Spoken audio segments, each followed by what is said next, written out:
Allah Subhanahu wa Ta'ala yang maha mengerjakan dan maha menentukan dan menetapkan itu. Pandangan itu yang dianut oleh Ahlussunnah wal Jamaah. Jadi berada di tengah-tengah, tidak terlalu ke kiri-kirian, sehingga mengatakan manusia sama sekali tidak mempunyai apa-apa, tapi juga tidak terlalu ke kanan-kananan, sehingga mengatakan bahwa manusia itu memiliki kekuatan dan kemampuan untuk menentukan pilihannya. Tapi Ahlussunnah ada di tengah-tengah. Nah, yang terlalu ke kanan itu, yang terlalu ke kiri itu Jabariyah namanya, aliran pemikiran yang namanya Jabariyah. Jadi manusia itu terpaksa. Nah, kalau yang ke kanan-kananan Qadariyah yang mengatakan bahwa manusia itu berkuasa, punya kekuatan. Nah, di tengah-tengah ini pandangan dan aliran Ahlussunnah wal Jamaah yang berpandangan bahwa manusia itu berikhtiar, tapi ikhtiar itu masih tergantung pada Allah Subhanahu wa Ta'ala. Dan itu yang kita lakukan. Kita ikhtiar, kita bekerja, kita berusaha, tapi yang menentukan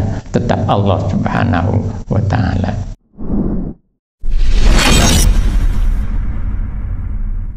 Bismillahirrahmanirrahim. Assalamualaikum warahmatullahi wabarakatuh. Tartil Al-Quranul Karim. Kita buka halaman 542.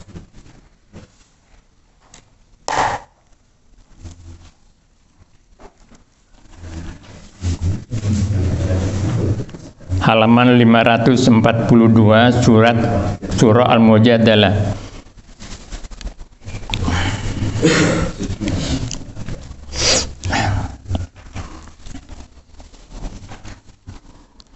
Mulai ayat 1 dan terusnya.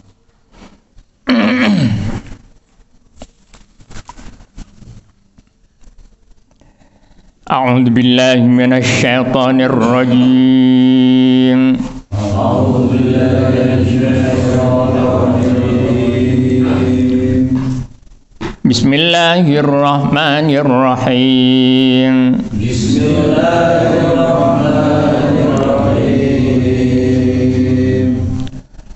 Qad sami'a Allahu qawlan lati tujadiluka fi zawjiha wa tashtaki ila Allahi wallahu yasma'u tahawurakuma.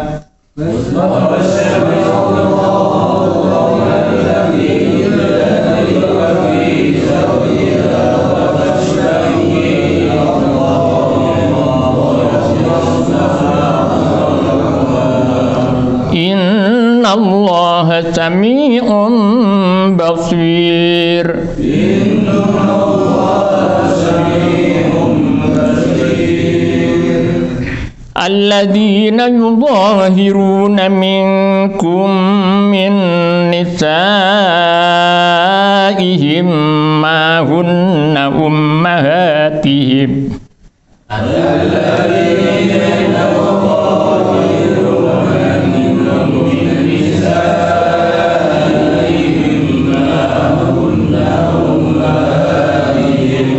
In ummahatuhum, in hum ditekan, in hum, jadi bacanya ditekan, bukan in hum, kurang.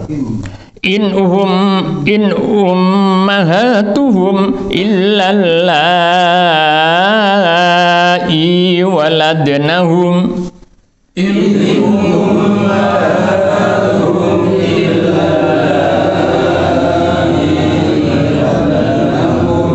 wa innahum la yaquluna munkaram minal qawli wa zura.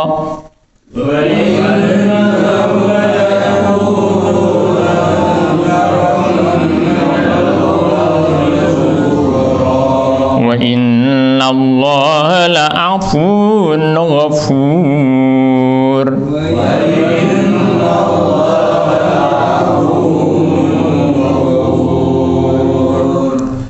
والذين يظاهرون من نسائهم ثم يعودون لما قالوا فتحرير رقبة. والذين يظاهرون من نسائهم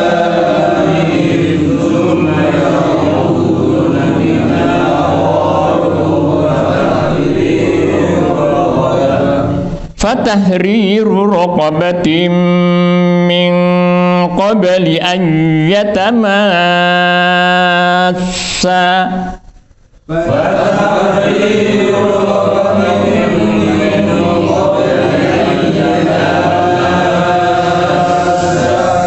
Ini sama dengan waladhdallin, karena mat ketemu tasdid, bacaan panjang kemudian sesudah itu ada tasdid, sama dengan waladhdallin. Jadi matnya dibaca panjang dulu, baru kemudian masuk dalam suaranya sin. Ayyatama, panjang dulu. Ayyatamassa,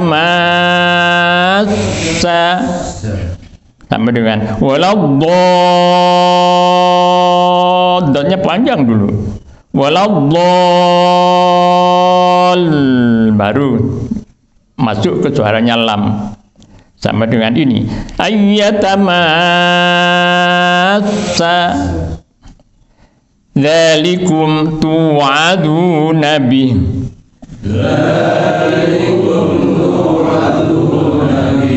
Wallahu bima ta'maluna khabir.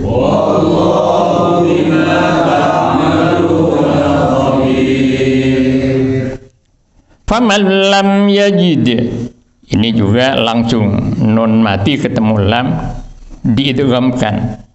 Artinya suaranya nun dimasukkan ke dalam suaranya lam. Famal lam, seolah-olah tidak ada nunnya di situ. Famal lam. Karena demikian maka jangan di ngem-ngem. Apa ngem-ngem itu bahasa Jawanya? Pak ngem-ngem. Misalnya famal lam, salah.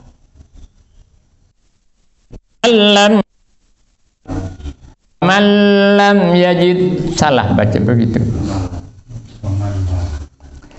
Jadi langsung apa ngem-ngem, Pak Haji? Bahasa Jawanya ngem-ngem apa?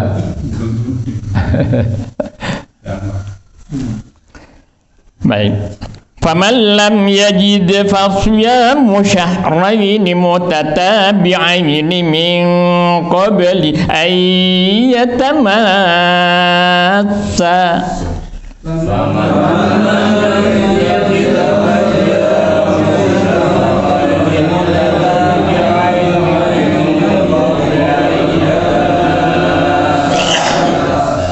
Ini lagi di dalam adzan ini sering salah bacanya.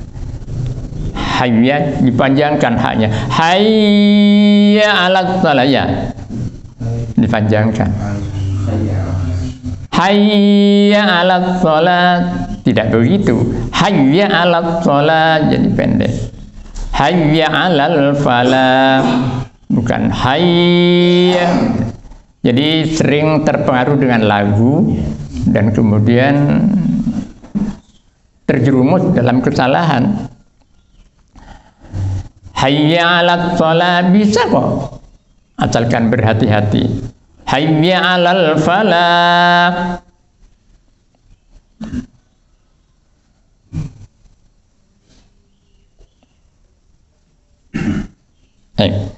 Faman lam yastati' fa'it'amu sittina miskina.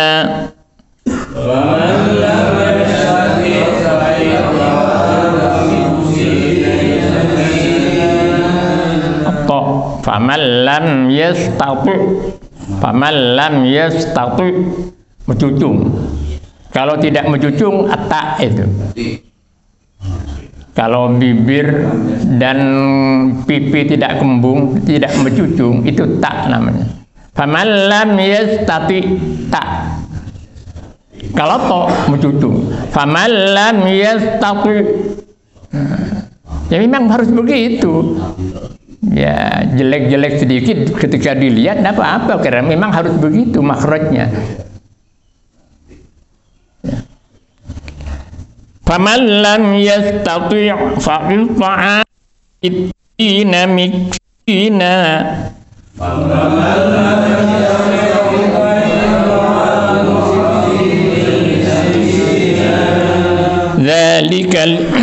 ذلك لتؤمنوا بالله ورسوله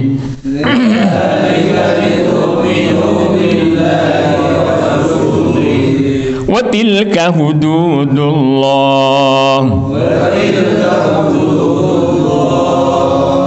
وللكافرين عذاب أليم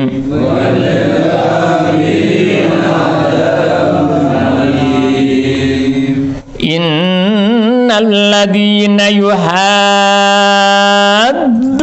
الله ورسوله كبتوا كما كبت الذين من قبلهم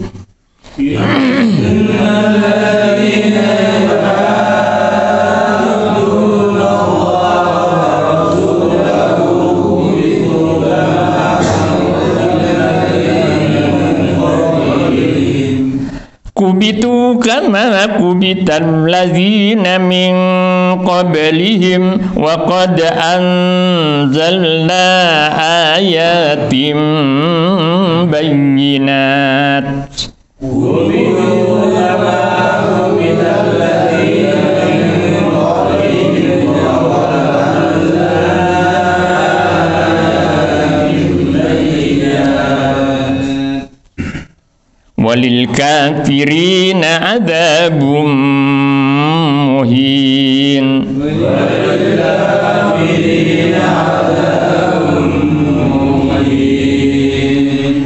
yauma yab'atsuhumullahu jami'an fayunabbi'uhum bima 'amilu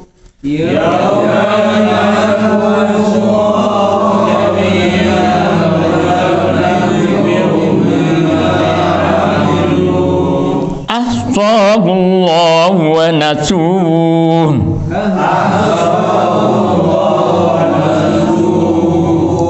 wallahu ala kulli syai'in syahid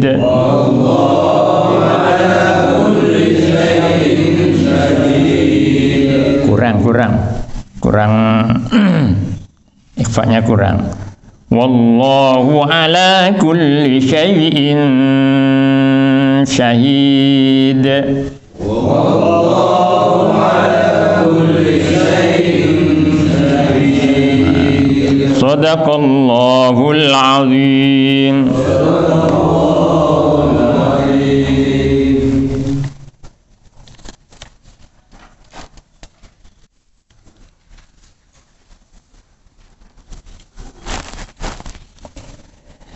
Tafsir Al-Qur'anul Karim. Kita buka halaman 346.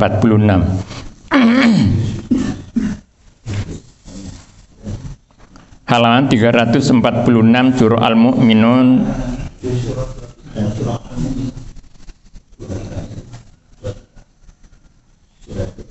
Ayat 72.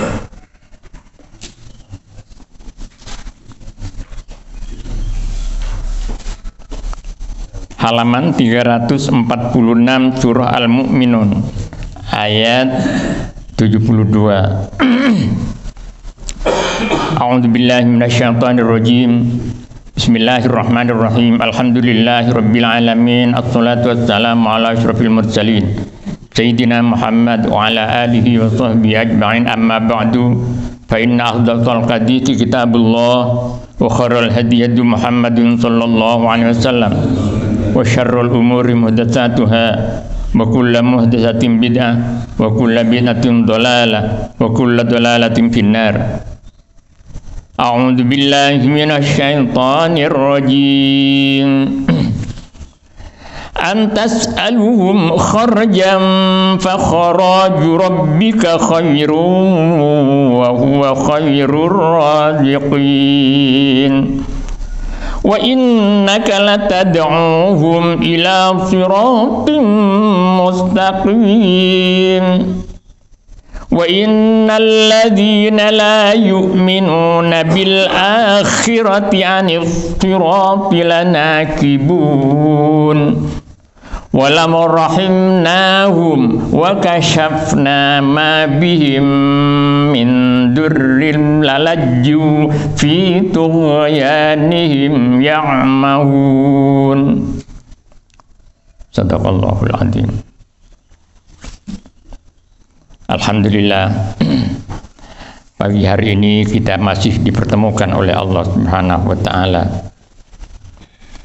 Karena segala aktivitas yang kita lakukan itu harus kita dasarkan pada kekuasaan dan kehendak Allah Subhanahu wa taala. Manusia tidak punya kekuatan apa-apa, walaupun ada aliran pemikiran dalam Islam yang mengatakan bahwa manusia itu memiliki kekuatan, memiliki kehendak, seperti aliran Qadariyah yang berpandangan bahwa manusia itu memiliki kekuatan, memiliki kehendak. Sebab kalau tidak, berarti Allah zalim ketika memasukkan manusia ke neraka. Kalau manusia dinilai tidak memiliki kekuatan apa-apa. Di dalam Al-Quran, pandangan bahwa manusia tidak memiliki kekuatan apa-apa, termasuk apa yang dilakukan, itu adalah perbuatan Allah Subhanahu wa ta'ala. Innallaha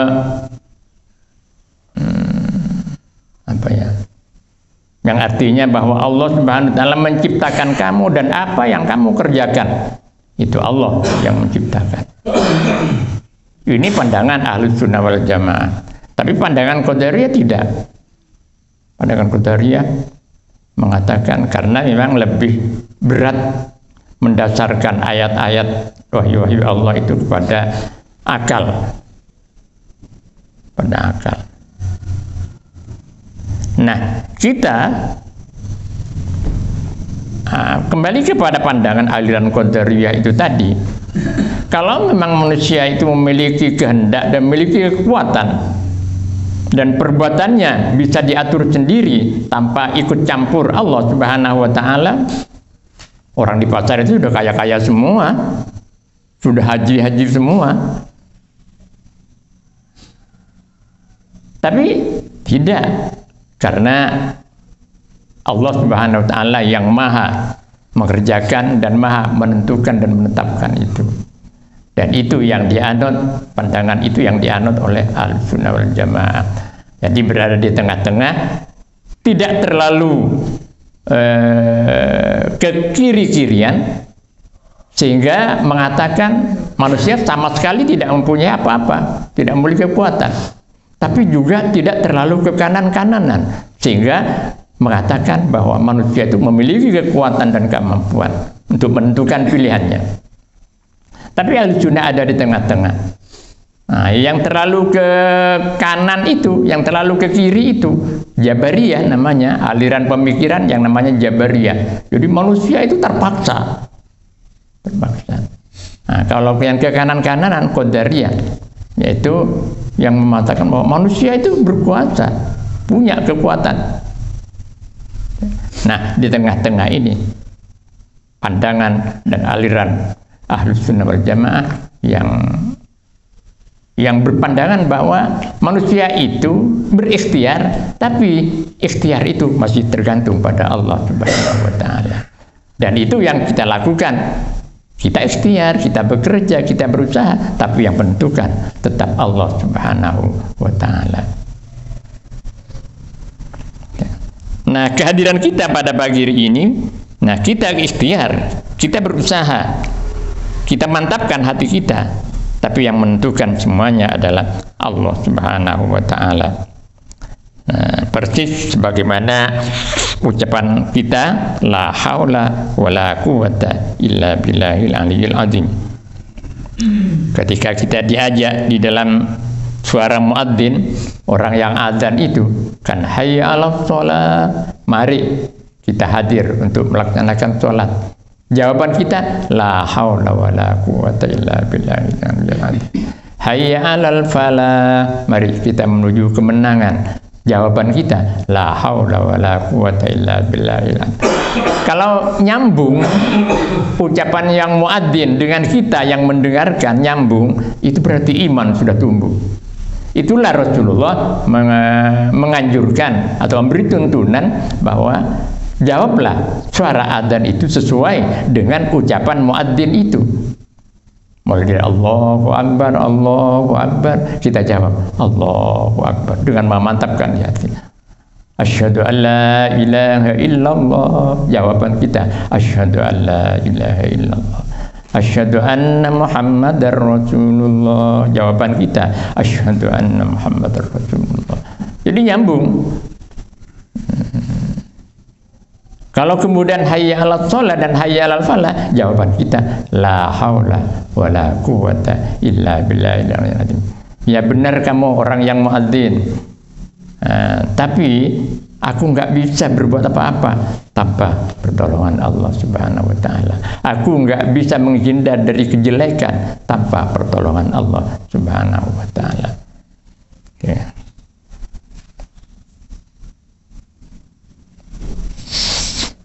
Sekali lagi kita mantapkan la haula wala quwata illa billahil azim. Tidak ada kekuatan untuk menghindar dari mara bahaya, menghindar dari kemaksiatan, menghindar dari kecelakaan tanpa pertolongan Allah Subhanahu wa taala. Wala quwata, dan tidak ada kekuatan untuk berbuat baik, untuk beribadah, untuk istiqomah, untuk berbuat menuju kebahagiaan kecuali atas pertolongan Allah Subhanahu wa taala. Dan itu yang perlu kita mantapkan terus.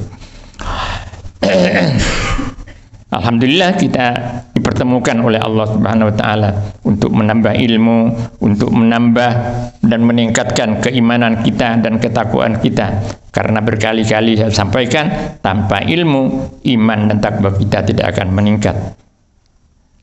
Karena demikian, wajiblah kita menuntut ilmu sebagaimana kewajiban-kewajiban yang lain. Baik, kita lanjutkan. Am tas'aluhum kharjan fa kharaju rabbika khair wa huwa khairur raziqin. Ini dalil yang kelima yang dimunculkan oleh Allah Subhanahu wa taala terhadap sikap dan perlakuan orang-orang musyrik Mekah kepada Nabi Muhammad SAW dan terhadap tuntunan Allah yang disampaikannya kepada mereka. Pada ayat-ayat sebelumnya, dalih yang bisa dijadikan alasan oleh orang-orang musyrik Mekah untuk tidak percaya dan mengingkari Nabi Muhammad. Yang pertama adalah mulai dari ayat 70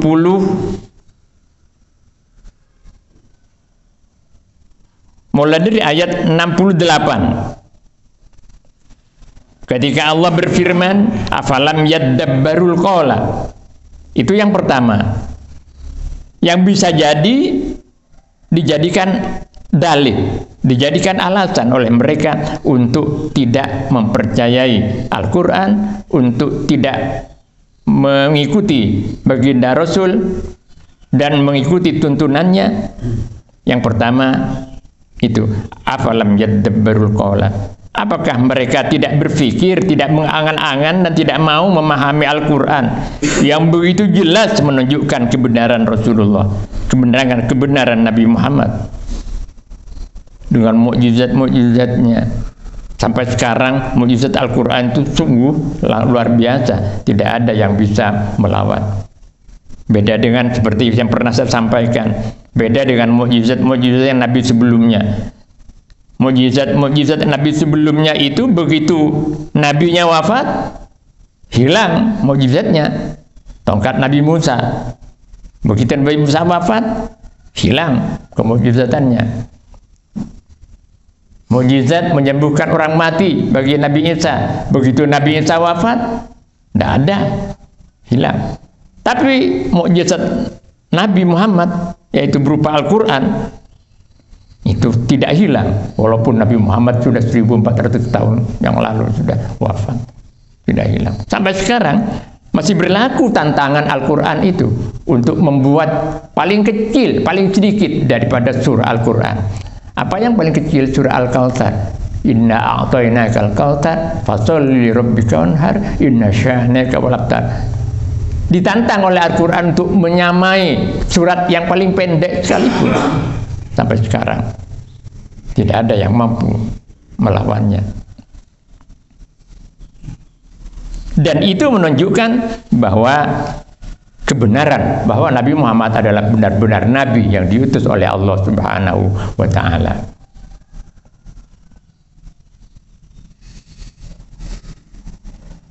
Saya pernah mengikuti tayangan atau postingan di YouTube Babi Haikal itu memaki-maki ulama, karena ulama mengatakan bahwa Nabi itu awam, tidak bisa baca tulis. Dimarah-marahi sama Babi Haikal itu. Babi Haikal dijawab oleh ulama, bagi kita kebodohan itu satu kekurangan. Kita umatnya tidak bisa baca, tidak bisa menulis, itu kekurangan bagi kita. Tapi bagi Nabi satu kelebihan.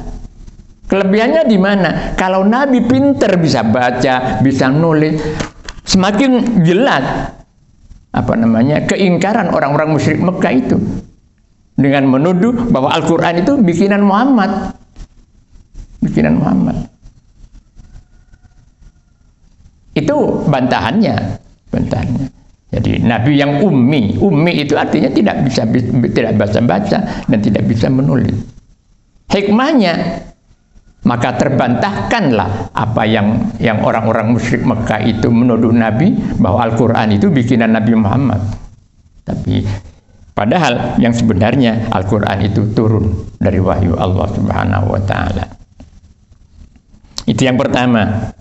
Afalam yadabbarul qawla. Yang kedua, am ja'ahum ma lam ya'ti aba'ahumul awwalin. Yang kedua, yang boleh jadi dijadikan dalih untuk mengingkari Nabi dan mengingkari tidak mengikuti tuntunan Allah yang disampaikan oleh Nabi.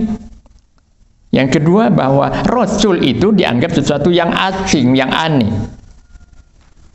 Leluhur-leluhur mereka tidak ada keturunan Nabi.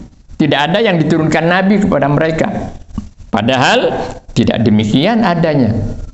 Sudah berkali-kali Allah Subhanahu wa Ta'ala menurunkan Nabi, mulai dari Nabi Adam, Nabi Idris, Nabi Nuh dan seterusnya, untuk menuntun manusia, ke jalan kebahagiaannya. Tapi kemudian oleh orang-orang musyrik Mekah diingkari, dianggap sesuatu yang asing. Ini keanehan yang kedua. Kemudian yang ketiga, yang bisa dijadikan dalih oleh mereka, amlam ya'rifu rasulahum fahum lahu munkirun, bahwa mereka tidak mengenal Nabi sejak remaja, sejak kecil, padahal sudah sangat kenal kepada Nabi. Sampai sebelum Nabi diangkat menjadi Rasul pun, Nabi Muhammad sudah diberi gelar Al-Amin oleh masyarakatnya. Diberi gelar orang yang terpercaya oleh masyarakatnya. Itu yang ketiga. Yang keempat, menuduh Nabi terjangkit penyakit gila. Kurang ajar. Padahal orang gila itu kan nggak nyambung apa yang diucapkan dengan apa yang dalam hatinya. Nggak nyambung, itu orang gila. Tapi Nabi tidak seperti itu, jauh. Kemudian yang keempat, yang ketiga, yang keempat tadi dituduh sebagai orang yang gila oleh kaumnya. Nah, yang kelima ada pada ayat yang ke-72 ini, am tas'aluhum kharjan fa kharaju rabbika khairun wa huwa khairur raziqin. Yang kelima, yang boleh jadi dijadikan dalih oleh orang-orang musyrik Mekah untuk tidak mempercayai Nabi dan tidak mengikuti tuntunan Allah yang disampaikan oleh Nabi kepada mereka, yaitu am tas'aluhum kharjan, atau tas'aluhum kharjan, engkau wahai Muhammad meminta kepada mereka kharjan, sedikit upah. Am tas'aluhum kharjan, apakah engkau Muhammad meminta upah walaupun sedikit kepada mereka dalam tugas menyampaikan risalah itu, mengajak-ngajak mereka, mendakwah mereka? Apakah mau meminta upah? Ini dimunculkan oleh Allah Subhanahu wa taala karena di dalam masyarakat Arab itu sudah menjadi kebiasaan bahwa semua aktivitas diukur dengan kepentingan-kepentingan materi. Karena demikian, orang yang melakukan suatu aktivitas dianggap sama dengan mereka, dianggap sama dengan kebiasaan mereka. Nabi pun dianggap sama ketika mengajak-ajak kaumnya menyembah Allah, bertakwa kepada Allah, beriman kepada Allah. Itu aktivitas Nabi. Kemudian Nabi beraktivitas seperti itu dianggap sama dengan mereka. Oh, paling Muhammad pingin bayaran ini, pingin imbalan ini. Nah, kemudian diklarifikasi oleh Allah. Abtas'aluhum kharjan, apakah mereka mengingkari kamu karena kamu minta upah walaupun sedikit? Tidak. Itu jawabannya. Kan pada pertanyaan di situ. Apakah tas'aluhum, engkau diingkari oleh masyarakat Mekah, masyarakat musyrik Mekah itu tidak mengikuti kamu gara-gara kamu minta upah kepada mereka? Tidak. Fakharaju rabbika khair, karena kamu yakin Muhammad bahwa imbalan yang banyak dari Allah. Fakharaju rabbika, karena kamu yakin wahai Muhammad, kharaju rabbika, imbalan yang banyak dari Tuhan kamu, khairun, yaitu lebih baik. Kamu yakin itu? Ngapain minta upah sedikit kepada mereka? Nah, di sini ada dua kata yang mirip, pengambilannya sama. Yang pertama kharjan, roknya sukun. Yang kedua kharaju, sama artinya imbalan. Yang kedua roknya fathah, dikasih alif lagi, dibaca panjang. Jadi yang pertama dibaca pendek kharjan, yang kedua fakharaju, panjang. Nah, kharjan yang di depan itu upah yang sedikit, menunjukkan arti sedikit, imbalan atau upah yang sedikit. Sedang fakharaju itu imbalan atau upah yang banyak dari Allah. Upah yang banyak dari Allah itu apa? Berupa pahala dan keridhaan Allah kelak di akhirat, dan rezeki ketika hidup di dunia. Artinya apa? Orang yang menyampaikan dakwah, orang yang menyampaikan tuntunan-tuntunan Allah kepada manusia, itu dijamin oleh Allah, dijamin ada imbalan dari Allah Subhanahu wa taala. Baik imbalan itu kelak di akhirat yang sudah pasti, dan kemudian imbalan di dunia berupa rezeki. Di dalam surah Yasin ayat 20. Surah Yasin yang kita hafal itu ayat 20 sampai 21 kalau tidak salah. Wajah min aqsal madinati rajulun yas'a qala ya qaumi ittabi'ul mursalin ittabi'u man la yas'alukum ajran wa hum muhtadun. Ini berbicara tentang imbalan juga. Ada Pak Guru?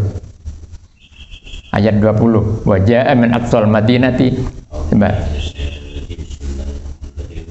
Wajah min aqsal madinati rajulun yas'a qala ya qaumi ittabi'ul mursalin. Terus ittabi'u man la yas'alukum ajran wa hum muhtadun. Terjemahnya. Dan datanglah dari ujung kota seorang laki-laki dengan bergegas dia berkata, wahai kaumku, ikutilah utusan-utusan itu. Ikutilah orang yang tidak meminta imbalan kepadamu, dan mereka adalah orang-orang yang mendapat petunjuk. Nah itu, Ini ada seorang yang sudah dulu percaya kepada Nabi Isa. Pada masa Nabi sebelum diangkat menjadi Rasul, itu sudah ada beberapa gelintir orang yang sudah percaya kepada Nabi Isa, ajaran-ajaran Nabi Isa yang murni. Antara lain ini, seorang laki-laki yang datang dari desa yang paling jauh, Aqsal Madinah. Jadi kalau dari peta 40 misalnya, jadi yang paling jauh. Peta 14. Nah, Pak Mito sudah tahu. Oh ini tahu kalau ini. Mertuanya orang Gunung Raung sana. Pak Haji Abdul Ahmad almarhum itu. Orang Gunung Raung itu mertuanya. Udah tahu, kenal itu. Nah, paling yang tidak kenal ini Pak Jupri. Tahu peta 14? Belum. Jadi jauh, Aqsal Madinah itu. Jadi kota yang paling jauh di ujung sana. Jadi mendengar hiruk pikuk di Mekah bahwa orang mendemo Nabi, tidak percaya kepada Nabi, orang yang datang ke Mekah dari Aqsal Madinah. Wa jaa rajulun min Aqsal Madinati wa jaa min Aqsal Mati rajulun yas'a. Yas'a itu berjalan sambil agak lari. Sa'i itu kan jalan cepat, bukan jalan santai. Kalau jalan santai kan hari Minggu, kalau dingin-dingin jalan santai. Nah ini sa'i itu artinya berjalan setengah lari, berjalan cepat. Nah ini juga begitu. Wajah min Aqsal Madinati rajulun yas'a. Yas'a itu sama dengan sa'i itu asalnya. Jadi berjalan cepat, bergegas jalannya. Gara-gara dia mendengar bahwa di Mekah itu hiruk pikuk gaduh menentang Nabi. Dia sudah tahu dalam kitab-kitabnya, karena Nabi Muhammad itu ciri-cirinya sudah disebutkan dalam Taurat dan Injil.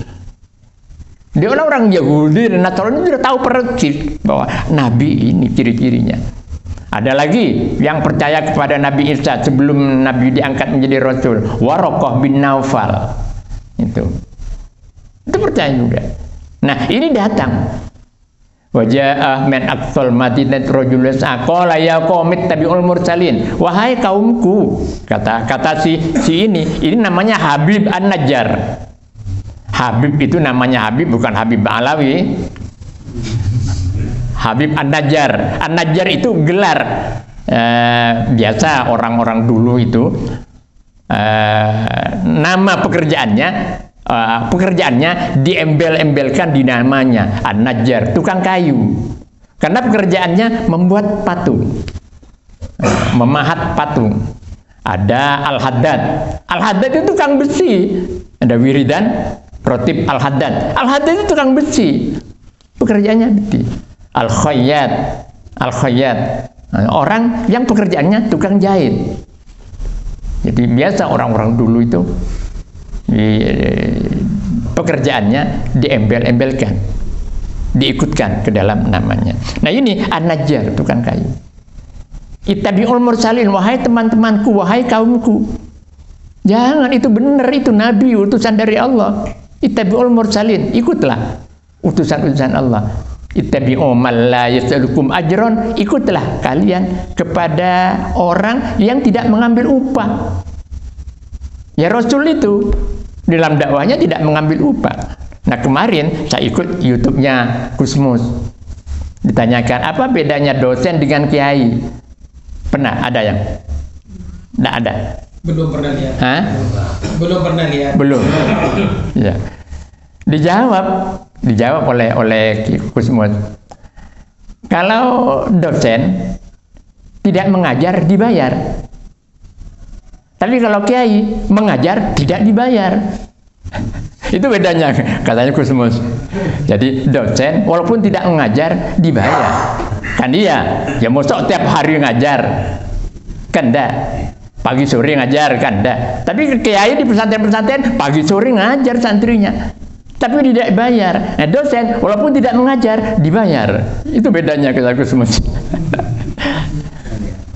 Kenapa? Karena kiai itu kalau di Jawa kan disebut kiai. Kalau di Nusa Tenggara Barat disebut Tuan Guru. Entah kalau di Aceh sama Tuan Guru juga. Ya sama ulama itu. Ulama itu pewaris Nabi. Ittabi'ul mursalin, ikutlah para rasul.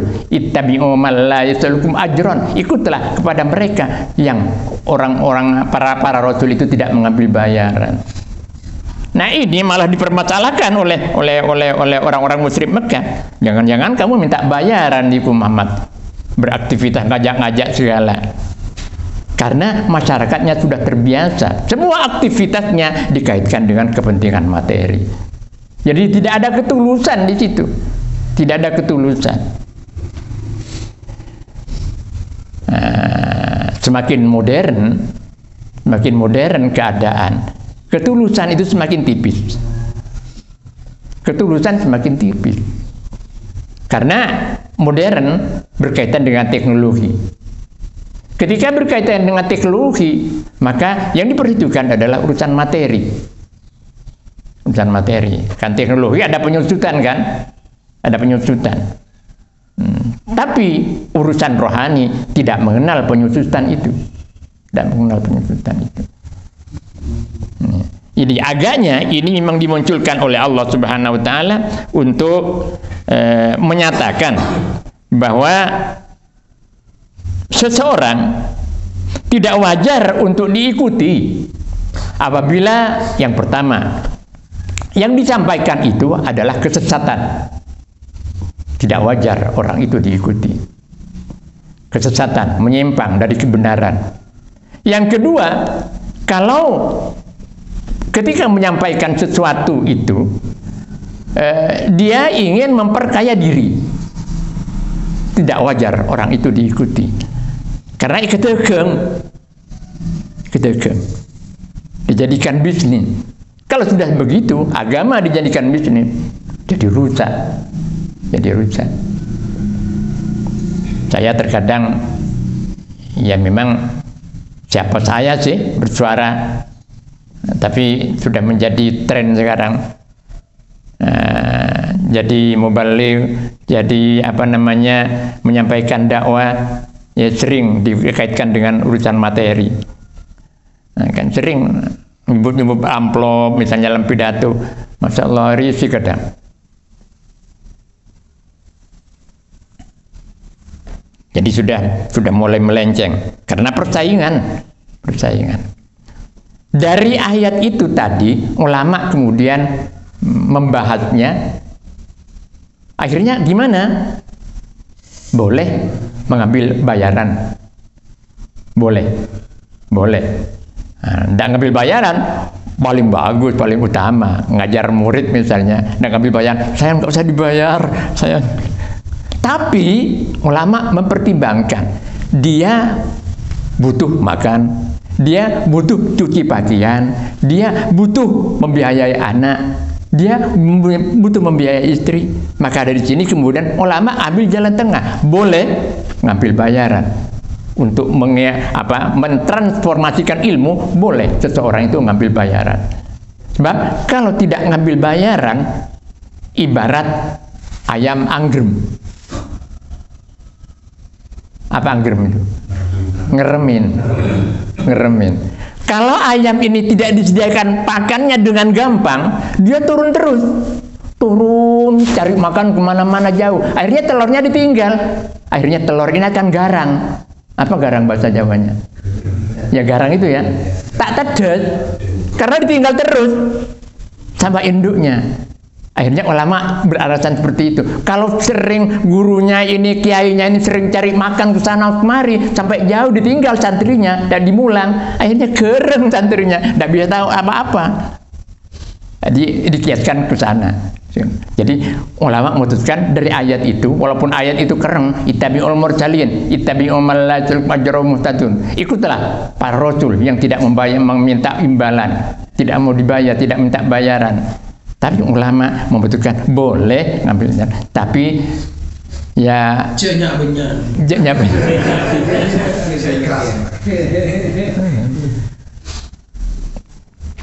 Tak ngarang ini. Nah di sini dituntut konsekuen.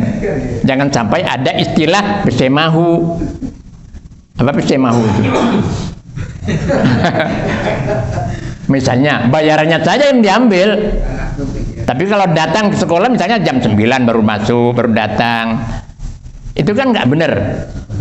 Nah, ini lewat YouTube ini biar didengar sama teman-teman ini. Ya. Jadi itu di ittabi'ul mursalin ittabi'u man la yasma'u muhtadun. Tapi sekarang sudah sulit seperti itu. Karena itu tadi persaingan hidup semakin ketat dan manusia dituntut untuk memenuhi kebutuhan hidupnya. Karena demikian, maka ya kita harus jalan tengah. Artinya bijak ketika menyikapi sesuatu. Tidak kemudian terlalu kaku. Ikut para rasul itu ngambil bayaran, ya. Tolong tak bulang sandrena. Ya kira-kira seperti itu. Nah di sini juga begitu. Dimunculkan oleh Allah Subhanahu wa taala karena masyarakat Mekah pada waktu itu mengukur semua aktivitasnya dikaitkan dengan kepentingan materi. Wa huwa khairur raziqin, dan adapun Allah khairur raziqin, yaitu sebaik-baik adat yang memberi rezeki. Nah, kenapa diistilahkan begitu oleh Allah? Karena ada yang beri rezeki. Selain Allah ada yang bisa memberi rezeki. Atasan dalam sebuah lembaga, sebuah kantor, guru dari pemerintah, itu memberi rezeki juga. Tapi yang sebaik-baik memberi rezeki itu adalah Allah. Kenapa? Karena Allah ketika memberi tidak ada pemberi. Allah ketika memberi rezeki tidak ada pemberi. Ingin supaya disembah? Enggak. Walaupun sedunia, sealam ini semua tidak menyembah Allah, Allah tidak gumbing. Apa gumbing itu? Cuil. Tidak cuil sedikit pun. Walaupun semua kafir ingkar kepada Allah, Allah tidak gumbing. Jadi nggak ada pamberi. Karena tidak ada pamberi, maka ketika memberi seenaknya.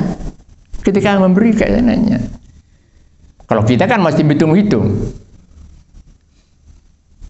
Masih berhitung ketika memberi. Orang tua sekalipun ketika memberi kepada anak masih ada pamrih, ya kan? Supaya paling tidak agar anak itu mati berbakti kepada orang tuanya. Kan pamrih itu.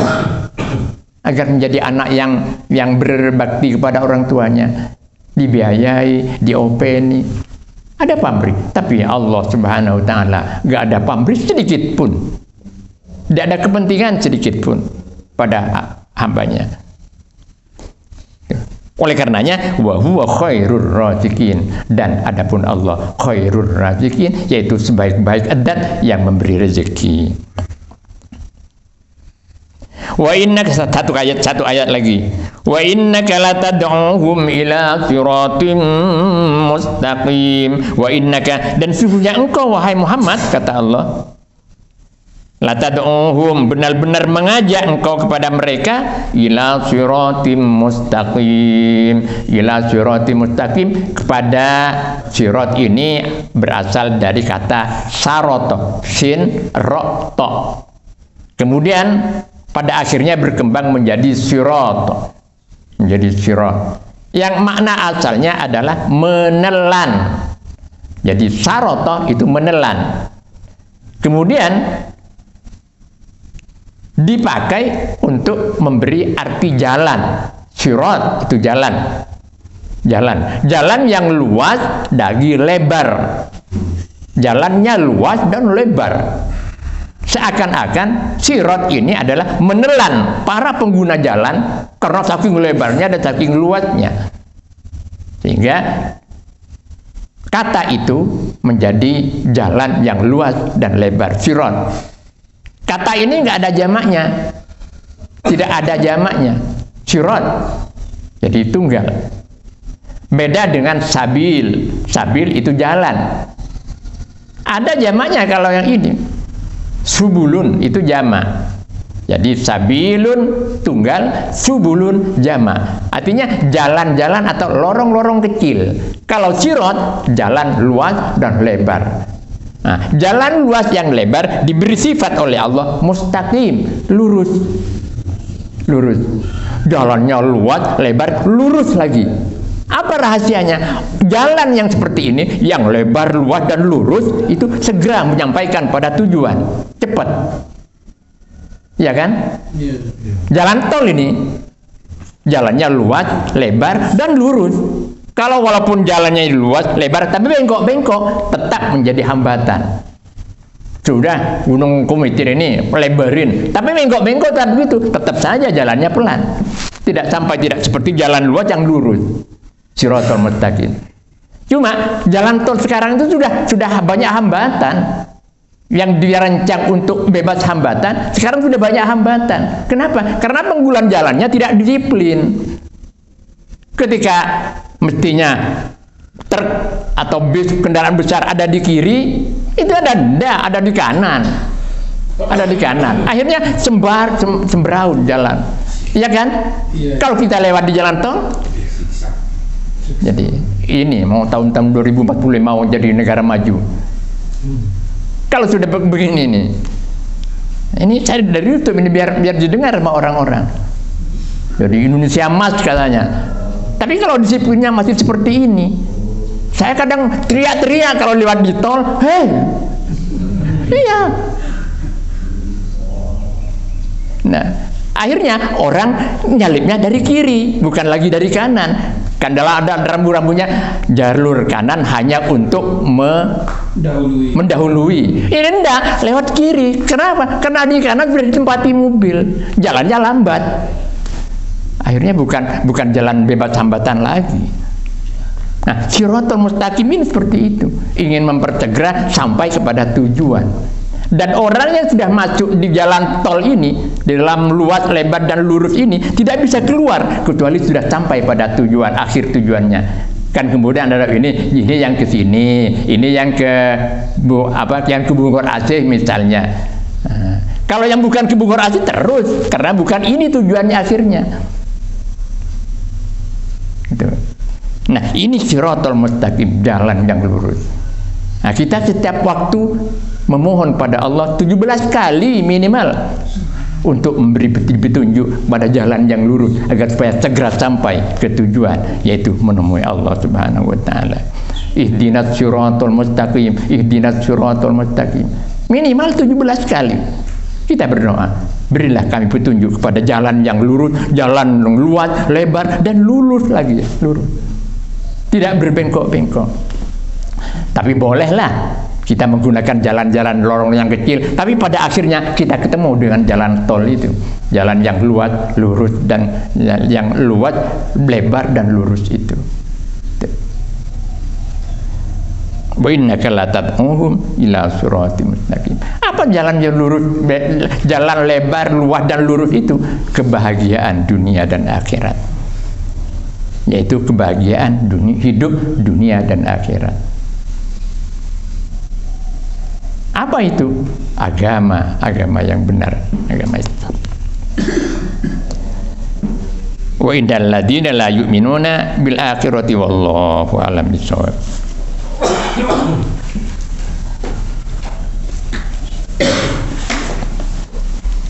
Kalamu qadimul la yamullu sama'u tanazzaha an qawlin wa fi'lin wa niyati bihi ashtafi min kulli da'in wa nuruhu dalilun li qalbi 'inda jahli wa hirati faya rabbi matti'ni bisirri hurufihi wa nawwir bihi qalbi wa sam'i wa muqlati وصل وسلم يا إلهي على النبي وآل وأصحاب بهم نلت بغيتي ويا ربي زدني به علما وحكمة بجاه النبي من جاءنا بالهداية ويا ربي وفقني بتقواك يا الله فيا ربي ارحمني بحسن خاتمتي عليه صلاة الله ثم سلامه وآل وأصحاب بهم نلت حاجتي. الفاتحة. أعوذ بالله من الشيطان الرجيم. بسم الله الرحمن الرحيم. الحمد لله رب العالمين الرحمن الرحيم مالك يوم الدين إياك نعبد وإياك نستعين اهدنا الصراط المستقيم صراط الذين غير المغضوب عليهم ولا الضالين آمين.